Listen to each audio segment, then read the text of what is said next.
We gotta have a little politics going on here. You got some big events, obviously, this Iranian attack on the United States and what's going to happen there. Also, allegedly, some kind of border bill coming out of discussions with President Biden and members of the Senate, including Republican senators, without any legislative text. I don't know.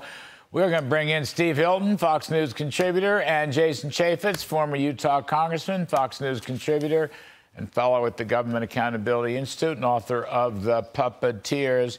Steve Hilton, what happens out here? Iran, or their proxy, but Iran militia, this is the worst attack yet.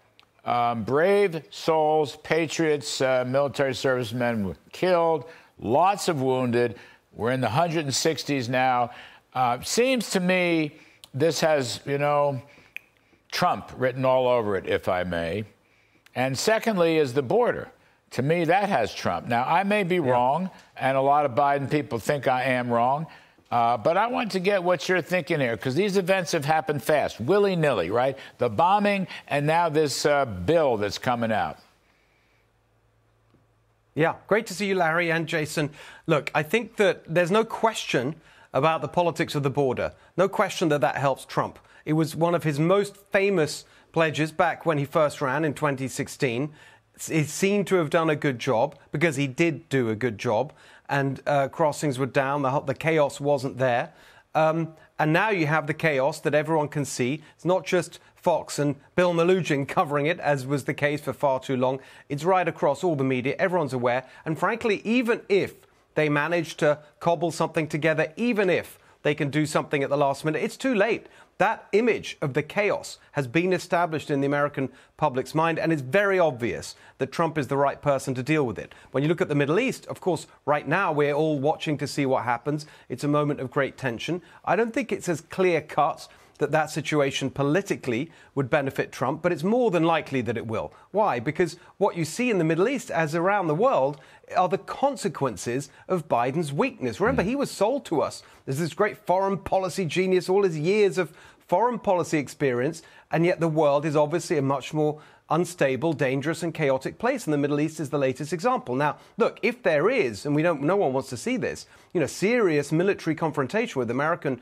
troops at risk, then sometimes you get a rallying to the flag effect for the person who's in the White House at that moment. But I don't feel that that's likely. I think, again, you're more likely right that the Middle East situation benefits Trump politically, too. I think I want to come over to Jason. I mean, look, I want Biden to give a tough response in the Middle East. Really, go after the oil fields, go after offshore, go after command and control, go after training centers. These are things that General Keane has been talking about for months and months and months. Restore the sanctions. I would like to see that on behalf of America. Okay, America dies when its great patriotic servicemen and women die, and now that's happening. And the amount of injured people has gone way off the charts, and the amount of attacks has gone way off the charts. I'd like to see it, but I don't think he's going to deliver. The administration keeps saying they're going to give an appropriate response at their own time. What does that mean? I want a disproportional response. Right. That's right. Peace through strength, what Reagan would do, what Trump would do. We had peace. These were the most peaceful parts of my lifetime with those two presidents. And this administration doesn't understand it. Joe Biden is an extension of Barack Obama. They started appeasing Iran, enriching Iran under the Obama administration. Joe Biden's continued that on, and it's costing American lives. As it relates to the border, they fundamentally totally changed the border in its approach. They opened that border. The number one thing, the number one witness, if you will, if it actually comes to an impeachment, is the Border Patrol itself. This administration will not talk to the Border Patrol union, won't talk to the Border Patrol agents. They'll tell you they don't need more money.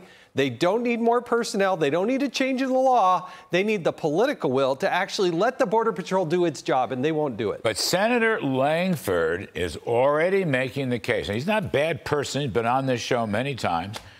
But he's making the case, and Biden loves this case. Well, we were 10,000 illegals when in December. No. On a weekly basis, okay, 300,000 in December, 10,000. So if we cut it from 10,000 to 5,000, Jason, that's a huge victory. That means we're closing the border. Oh, yeah, okay? Let's pat ourselves on the back. That is a total political BS argument, but you're going to hear it. Oh, but why is it the number zero? Why isn't the number 0? Why don't you? The current law says you shall be detained and shall be deported if you come in outside the ports of entry. And yet we're not enforcing the law. That's why Secretary Mayorkas needs to be impeached. He's lying to Congress that the border is secure, and he's not enforcing the current law. Steve Hilton, I'm going to give you the last 30 seconds. Taking the daily from 10,000 illegals to 5,000 is a gigantic victory for Joe Biden. You buying that? Because you're going to hear a lot of it in the mainstream media. Trust me. It's exactly what Jason's saying. I mean, what are we doing here? This is exactly in line with the Democrats, what they're doing in the states that they run, which is basically legalizing crime. I mean, this is what they do these days. To take something that all normal people would agree should be illegal, not happen at all, the right amount is 0, as Jason says, and now they want to shift the goalposts far to the left. It's ridiculous for Republicans to go along with it. Thank you, Steve Hilton. I wish we had more time. Jason Chaffetz, really wish we had much, much more time.